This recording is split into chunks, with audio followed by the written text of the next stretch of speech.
Good morning students, how are you. आप लोग कैसे हैं? मुझे पता है आप लोग बहुत अच्छे होंगे। डियर स्टूडेंट्स, मैं आप लोगों को कल ट्रिगोमेट्री के बारे में पढ़ाया था कि ट्रिगोमेट्री में हम लोग other relation between theta and other relation in the triangle. आप लोगों को मैंने कल बताया डियर स्टूडेंट्स कि त्रिकोणमिति में अदर रिलेशन क्या होता है। कल इस चित्र के बारे में डियर स्टूडेंट्स आप लोगों को मैंने बताया था कि ये जो ट्रायंगल है, ये ट्रायंगल जो आप लोग देख रहे हैं ए बी सी, ये जो समकोण त्रिभुज में कल मैंने आप लोगों को पढ़ाया था, एक फॉर्मूला पढ़ाया था जिसमें बताए थे 1 में एच स्क्वायर बराबर P square plus B square, number 2 में बताए थे पी स्क्वायर बराबर H square minus B square, और तीसरा फॉर्मूला के लिए डियर स्टूडेंट्स होता है बी स्क्वायर बराबर H square minus P square. Dear students, आप लोग जानते होंगे कि कर्ण में सबसे बड़ी भुजा जो होती है, इस समकोण त्रिभुज में जो सबसे बड़ी भुजा होती है वो कर्ण होती है, जिसको एस से डिनोट करते हैं, और लंब के लिए हम लोग पी से डिनोट करते हैं, और आधार के लिए हम लोग उसे पी से डिनोट करते हैं। तो यह एक समकोण त्रिभुज का कंडीशन है। कल आप लोगों को हम बताए थे कि समकोण त्रिभुज क्या होता है, पाइथागोरस प्रमेय क्या है। समकोण त्रिभुज में बताए थे, पाइथागोरस में बताए थे कि समकोण त्रिभुज में दो भुजाओं के वर्ग तीसरी भुजा के वर्ग के बराबर होते हैं। कल आप लोगों को जैसा हम बताए थे डियर स्टूडेंट्स, दो भुजाओं का वर्ग, तो दो भुजा वर्ग किसका होगा, एक बीसी का वर्ग, दूसरा एबी का वर्ग, तो दो भुजाओं के वर्गों का योग तीसरी भुजा के वर्ग के बराबर होते हैं। ऐसा कल आप लोगों को मैंने समझाया था। बिल्कुल कल आप लोगों ने समझा। कल बहुत सारा फॉर्मूलाज के बारे में बताएं। आज नेक्स्ट मेरा टॉपिक है डियर स्टूडेंट्स कि आज हम लोग पढ़ेंगे मान पढ़ेंगे, एक फॉर्मूला बेसिक जानकारी पढ़ेंगे जो कि इस प्रकार है। सबसे पहले डियर स्टूडेंट्स, सबसे पहला फॉर्मूला एक है मेरे पास, sine square theta plus cos square theta equal to 1। Dear students, आप लोग पहली बात ये जानते होंगे, एक फॉर्मूला होता है sign square theta plus cos square theta बराबर 1। विद्यार्थी, आप लोगों को ये देखना होगा कि आज sign square theta cos square theta 1 के इक्वल कैसे होते हैं, एक के कैसे बराबर होते हैं। आपको इसी चित्र के माध्यम से बताएंगे कि 1 के बराबर ये कैसे होता है। सबसे पहले dear students, sine square theta plus cos square theta बराबर 1, इसके बारे में सबसे पहले हम ये बताना चाह रहे हैं कि सबसे पहले ये साइन थीटा, दूसरा ये है कॉस थीटा। सबसे पहले डियर स्टूडेंट्स, कल हम लोगों ने पढ़ा साइन थीटा कॉस थीटा के बारे में। तो साइन थीटा का एक फॉर्मूला होता है पी बाय एच। तो इसके लिए हम लोग साइन थीटा में क्या करेंगे, लंब बटा कर्ण। तो डियर स्टूडेंट्स, यदि इस पिक्चर पर ध्यान देंगे तो आपको पता चलेगा कि लंब क्या है। इसमें लंब वाली भुजा AB और कर्ण वाली भुजा AC है, इसलिए साइन थीटा का फॉर्मूला होता है लंब बटा कर्ण। तो लंब के लिए मेरे पास साइड क्या है, साइन थीटा बराबर लंब बटा कर्ण यानी P बटा H।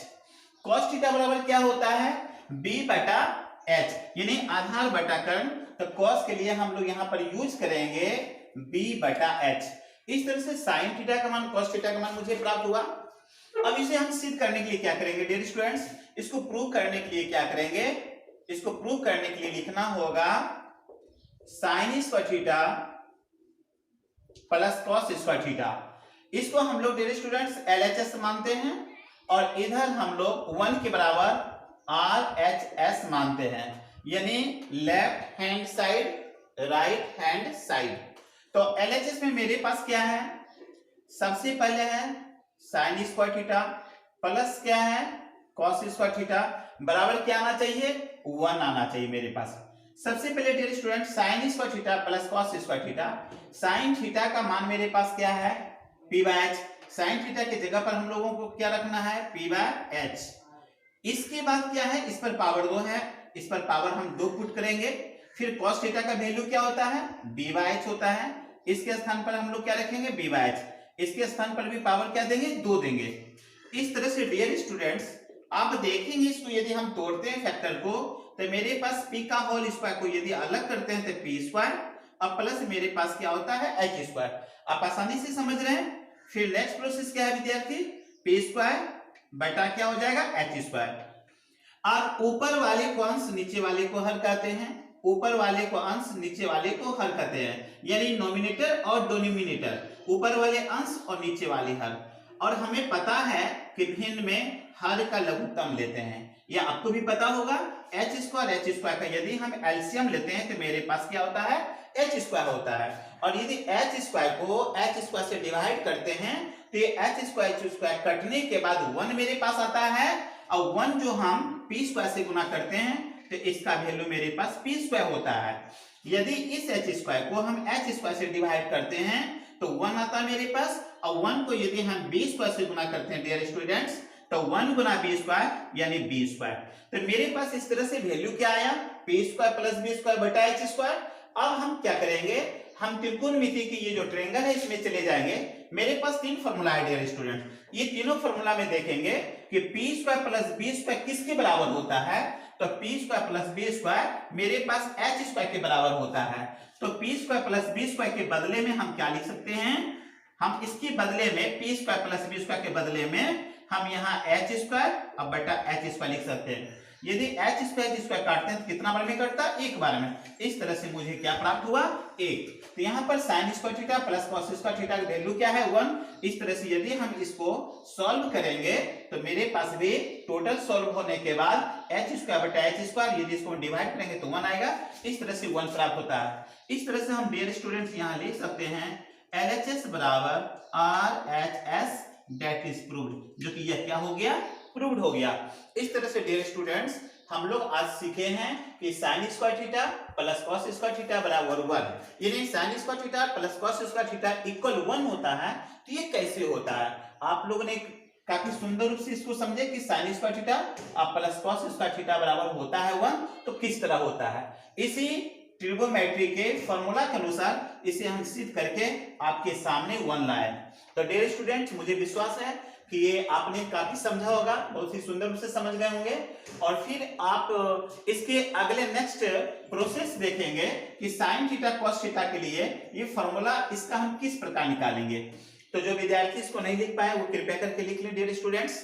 फिर इसका अगला हम टर्म बताने जा रहे हैं।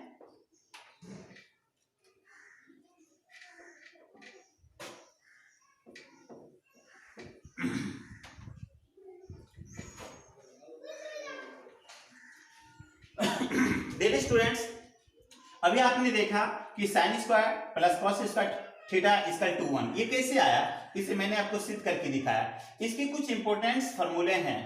सबसे पहले यहां देख रहे हैं dear students sin² theta plus cos² theta बराबर 1। यदि डियर स्टूडेंट्स यदि आपसे पूछा जाए कि sin² थीटा बराबर क्या होता है, तो sin² थीटा बराबर 1, और ये जो प्लस है प्लस को यदि ये साइड में लाते तो माइनस होता है। तो sin² थीटा बराबर 1 माइनस क्या करेंगे, इसको cos² थीटा करेंगे। यदि sin² में यदि हटाते हैं इसको हटा देते हैं तो sin थीटा बराबर, आपको डियर स्टूडेंट मैंने कल बताया था कि रूट जो होता है वह 1/2 के बराबर होता है। यदि किसी के ऊपर हम वर्ग करते हैं तो वह 1/2 के बराबर होता है। इसलिए डियर स्टूडेंट्स यहाँ पर ये sin² थीटा बराबर 1 माइनस cos² थीटा जो है इसको हम लोग क्या करेंगे, वर्ग करेंगे। जब वर्गमूल करेंगे तो आसानी से मेरे पास क्या प्राप्त होगा, sin² थीटा बराबर 1 माइनस cos² थीटा। तो यहाँ पर क्या करते हैं, यदि हम इसको वर्गमूल करते हैं तो इसका स्क्वायर समाप्त होने के बाद क्या होगा 1 माइनस cos² थीटा, और इस पर हम लोग क्या करेंगे रूट रखेंगे। तो इस तरह से sin थीटा बराबर root under 1 minus cos² theta प्राप्त हुआ। बहुत इजी फॉर्मूला है डियर स्टूडेंट्स। तो sin² थीटा की तरह ही यदि cos² थीटा पूछा जाए अगेन, फिर हम लोग यदि आपसे पूछा जाए कि cos² थीटा बराबर क्या होता है, इसके लिए 1 माइनस sin² थीटा हम रखेंगे। यदि ठीक उसी प्रकार यदि sin² थीटा का काम इसमें भी किया जाए तो cos² का वैल्यू जो होगा वो cos थीटा में ट्रांसफर हो जाएगा, और इसको हटाने के बाद ये रूट अंडर बन जाएगा और 1 माइनस sin² थीटा ये हो जाएगा। इस तरह से डियर स्टूडेंट्स मेरे पास sin² theta plus cos² theta के लिए 1 का प्रयोग करके हम लोग दोनों का फॉर्मूला इस तरह प्राप्त करके लाए हैं। sin² थीटा रहेगा तो आप यूज करेंगे 1 माइनस cos² थीटा, और यदि sin थीटा पूछा जाए तो उसके लिए root under 1 minus cos² theta का प्रयोग करेंगे। यदि cos² थीटा पूछा जाए तो 1 माइनस sin² थीटा, यदि cos थीटा पूछा जाए तो root under 1 minus sin² theta. ये जो ये जो विद्यार्थी, ये जो आपका जो फॉर्मूला है काफी इंपॉर्टेंट है, और ये ट्रिगोमेट्री के लिए, और ट्रिगोमेट्री के लिए यदि आपके पास फॉर्मूला नहीं होता है तो आप एक भी हिसाब सही रूप से नहीं बना सकते हैं। इसलिए डियर स्टूडेंट्स, फॉर्मूला काफी इंपॉर्टेंस है, बिल्कुल आपको अच्छी तरह से समझना होगा, इसको बुझना होगा और माइंड में कॉन्सेप्ट बैठाना होगा, ताकि आप आसानी से बहुत ही सरल भाषा से आप इसको बना सकते हैं।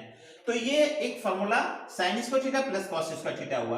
तो आप लोगों को कहीं कोई प्रॉब्लम है तो आप बता सकते हैं डियर स्टूडेंट्स। तो फिर हम अगला टॉपिक में जाते हैं, sin square theta plus cos square theta के बाद नेक्स्ट टॉपिक में हम जा रहे हैं। यहां तक कोई दिक्कत नहीं है डियर स्टूडेंट्स। अगले टॉपिक फिर हम चलते हैं। ये पहला फॉर्मूला हुआ डियर स्टूडेंट ट्रिगोमेट्री के लिए, काफी इंपॉर्टेंट फॉर्मूला।